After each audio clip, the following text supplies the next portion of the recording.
আমাদের ঢাকার মানিক মিয়া এভিনিউতে প্রধান উপদেষ্টা ডক্টর মোহাম্মদ ইউনূস জুলাই সনদ ঘোষণা করবেন, জুলাই ঘোষণাপত্র তিনি করে দেবেন, ওই জায়গার ভেতরে প্রকাশ করবেন জনগণের মধ্যে দাঁড়িয়ে। আমরা বলতে চাই জুলাই ঘোষণাপত্র অবশ্যই দরকার। তার কারণ আমার মনে প্রশ্ন, 1 বছর 24-এর গণঅভ্যুত্থান পার হয়ে গেল, আমরা বাংলাদেশ স্বাধীন করেছিলাম শান্তি পাওয়ার জন্য। গণঅভ্যুত্থানের 1 বছর আজকে পূর্ণ হয়ে গেল।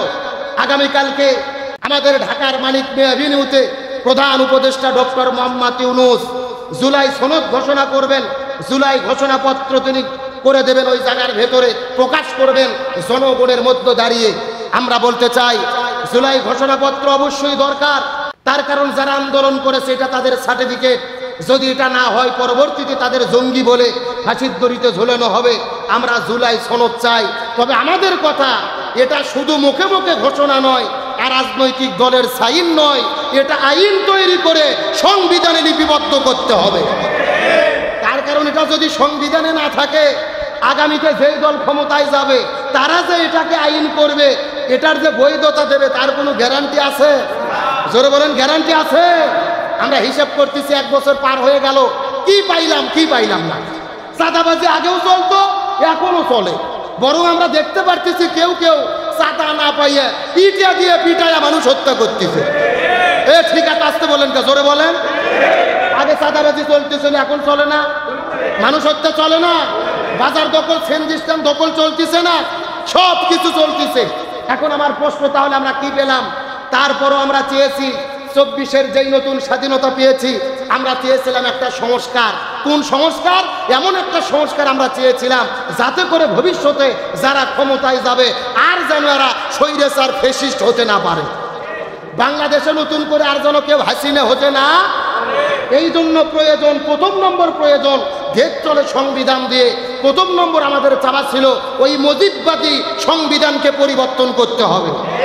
তার কারণ সংবিধানের ওই যে ভারত থেকে যেই 4টে নীতিমালা দিয়েছিল, ধর্মনিরপেক্ষতাবাদ, জাতীয়তাবাদ, গণতন্ত্র, সমাজতন্ত্র, এগুলো নীতি বাংলাদেশের নীতি নয়, এগুলো হলো ভারত থেকে আমদানি করা নীতি।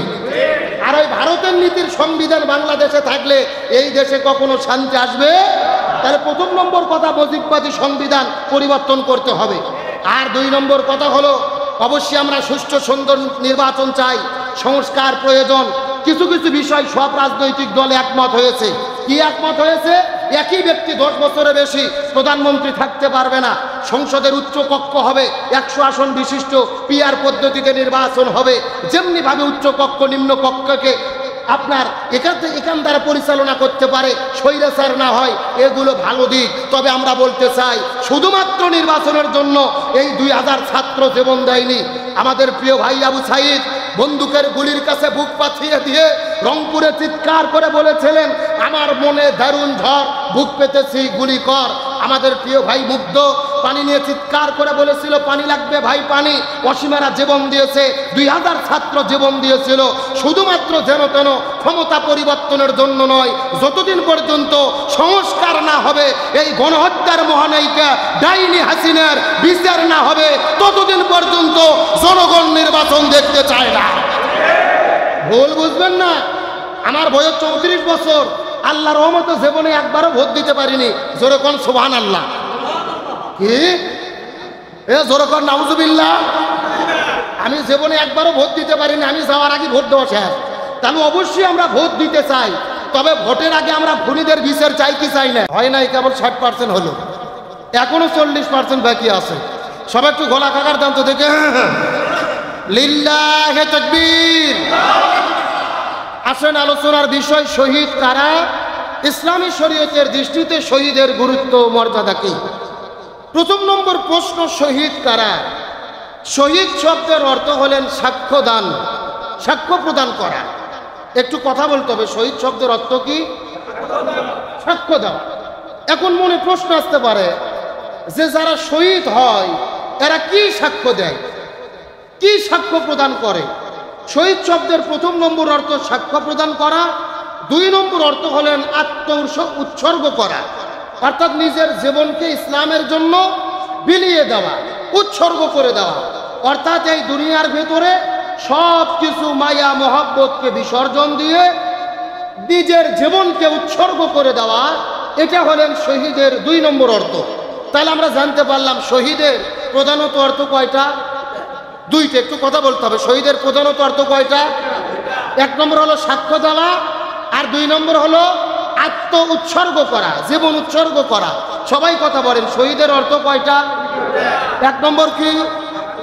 সাক্ষ্য প্রদান করা। 2 নম্বর নিজের জীবন উৎসর্গ করা। আল্লামা সৈয়দ আবুল আলা মওদুদী রহিমাহুল্লাহ তিনি একটা বই লিখেছেন, যে বইয়ের নাম হলো সত্যের সাক্ষ্যদান। এই বইয়ের মধ্যে তিনি লিখেছেন সাক্ষ্যদান হলো 2 প্রকার। কত প্রকার? 1 নম্বর হলেন মৌখিক সাক্ষ্য, 2 নম্বর হলেন বাস্তব সাক্ষ্য। মৌখিক সাক্ষ্য কি? আল্লাহর পক্ষ থেকে রসুলের মাধ্যমে আমরা যেই সত্য পেয়েছি, সত্য হলো আল্লাহ, সত্য হলো রসুল, সত্য হলো কোরআন, সত্য হলেন হাদিস। তার মানে আল্লাহর পক্ষ থেকে রসুলের মাধ্যমে আমরা যে দ্বীন ইসলাম, কোরআন সুন্নাহ যেই সত্য পেয়েছি, এটা মুখের মাধ্যমে স্বীকার করার নাম হলো মৌখিক সাক্ষ্য। তার মানে ইসলামকে মুখের মাধ্যমে স্বীকার করার নাম কি? মৌখিক সাক্ষ্য, মুখে স্বীকার করলাম। এখন বাস্তব সাক্ষ্য কি? বাস্তব সাক্ষ্য হলো আল্লাহ এবং আল্লাহর পক্ষ থেকে রসুলের মাধ্যমে যে ইসলাম, যে দ্বীন, যে জীবন ব্যবস্থা আমরা পাইলাম, এটা আমাদের কথা এবং কাজের মাধ্যমে বাস্তব জীবনে পরিস্ফুটিত করা, মানুষকে পরিচিত করে দেওয়া, মানুষের মধ্যে ইসলামী আদর্শগুলো, কৃষ্টি কালচারগুলো, তামাদ্দুন তাহজিবগুলো প্রচার করে দেওয়া। অর্থাৎ আমরা মুখে যেটা স্বীকার করেছি ওটা কাজের মাধ্যমে বাস্তব প্রতিফলন করার নাম হলো বাস্তব সাক্ষ্য। আমি কি আপনাদের বুঝাতে পেরেছি? একেবারে সোজা কথা বলি, আল্লাহ, রসুল, কোরআন, হাদিস, কালেমা মুখে মুখে স্বীকার করার নাম মৌখিক সাক্ষ্য। আর ব্যক্তি, পরিবার, সমাজ, রাষ্ট্র জন্ম থেকে শুরু করে মৃত্যু পর্যন্ত প্রতিটি জায়গায় ইসলাম প্রতিষ্ঠা করে ইসলামের মাধ্যমে জীবন পরিচালনা করার নাম হলো বাস্তব সাক্ষ্য। আমি কি আপনাদের বুঝাতে পেরেছি? এখন প্রশ্ন আসলো, তাহলে আমরা মৌখিক সাক্ষ্য দিলাম, বাস্তব সাক্ষ্য দিতে গেলাম। 2 নম্বর অর্থ শহীদ অর্থ নিজের জীবন উৎসর্গ করা। এটা কেমনে? শরীয়তের পরিভাষায় আমরা যেটা মুখে স্বীকার করেছি, এই সত্য দ্বীন ইসলাম এই জমিনের মধ্যে কায়েম করতে গিয়ে মানুষ যখন জীবন উৎসর্গ করে দেয় এবং তিনি প্রমাণ করে এই দুনিয়াতে যত তন্ত্র মন্ত্র জীবন ব্যবস্থা আছে সব কিছুর উপরে সেরা হলো ইসলাম, এবং সেই ইসলামের পক্ষ থেকে জীবন দেওয়ার মাধ্যমে তিনি প্রমাণ করে আমার জীবনের কোনো দাম নাই, তার চাইতে ইসলামের দাম বেশি। জীবন উৎসর্গ করে দিয়ে তিনি প্রমাণ করে আমার জীবনের চাইতেও আল্লাহ, রসুল, দ্বীন ইসলামের দাম বেশি। এটাই হলো তার বাস্তব সাক্ষ্য। এখন আমি আপনাদের মধ্যে সরাসরি সহজ ভাষায় বলি, শরীয়তের পরিভাষায় শহীদ বলা হয় তাদেরকে আল্লাহর জমিনে আল্লাহর দ্বীন কায়েম করার জন্য জালেমের জুলুমের মোকাবেলা করতে গিয়ে যারা জীবন উৎসর্গ করে দেয় তাদেরকে ইসলামের শরীয়তের পরিভাষায় শহীদ বলা হয়। এখন শহীদদের মর্যাদা কি, শহীদদের তাৎপর্য কি, এ সম্পর্কে কোরআন হাদিসের মধ্যে আল্লাহ তাআলা গুরুত্বপূর্ণ বক্তব্য দিয়েছেন। তার মধ্যে 1 নম্বর বক্তব্য আল্লাহ তাআলা বলেন, যারা দ্বীনের জন্য শহীদ হয় এরা মরে না, বরং তারা কি? জীবিত। বরং তারা কি? আল্লাহ সুবহানাহু ওয়া তাআলা শহীদদের মর্যাদা বর্ণনা করার জন্য আল্লাহ তাআলা পবিত্র কোরআনুল কারীমের অসংখ্য জায়গার মধ্যে সরাসরি বর্ণনা করেছেন। তার মধ্যে আল্লাহ রাব্বুল আলামিন সূরা বাকারার 154 নম্বর আয়াতের মধ্যে আল্লাহ তাআলা কত চমৎকার করে বলেন, আল্লাহ তাআলার ঘোষণা, ওয়ালা তাকুলু লিমান ইউকতালু ফি সাবিলিল্লাহি আমওয়াত বাল আহয়াউ ওয়ালাকিন লা তাশউরুন। আল্লাহ তাআলা বলেন, হে পৃথিবীর মানুষেরা গভীর মনোযোগ, ওয়ালা তাকুলু কখনোই তোমরা বলো না লিমান ইউকতালু ফি সাবিলিল্লাহি আমওয়াত, এই জমিনের মধ্যে আল্লাহর জমিনে আল্লাহর দ্বীন কায়েমের জন্য যারা জীবন দিয়ে বিদায় নিয়ে চলে যায় তোমরা খবরদার খবরদার তাদেরকে তোমরা মৃত বলো না, বাল আহইয়া, বরং এরা জীবিত। এই সমস্ত মানুষগুলো হলো জীবিত, তোমরা সেটাকে অনুধাবন করতে পারো না। তার মানে বোঝা গেল এই দুনিয়ার মধ্যে যারা শহীদ হয়ে যায় তারা কখনোই মরে না, তারা জীবিত ঘোষণা করেছেন কি? আরো জোরে বলেন। এই জায়গার মধ্যে শেষ নয়, আল্লাহ তাআলা এই সম্পর্কে কত চমৎকার করে সূরা আল ইমরানের 169 নম্বর আয়াতের মধ্যে আল্লাহ তাআলা কত চমৎকার করে ঘোষণা করে বলেন, ওয়ালা তাহসাবান্নাল্লাযীনা কুতিলু ফি সাবিলিল্লাহি আমওয়াতুন বাল আহয়াউন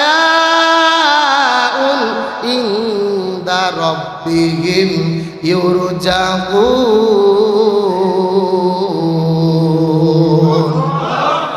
আল্লাহ রাব্বুল আলামিন বলেন, ওয়ালা তাহসাবান্না, তোমরা কখনোই মনে করবা না আল্লাহর জমিনে আল্লাহর দিন কায়েমের জন্য যারা জীবন দেয় তারা মরে গেছে, এই কথা তোমরা কখনোই মনে করবা না।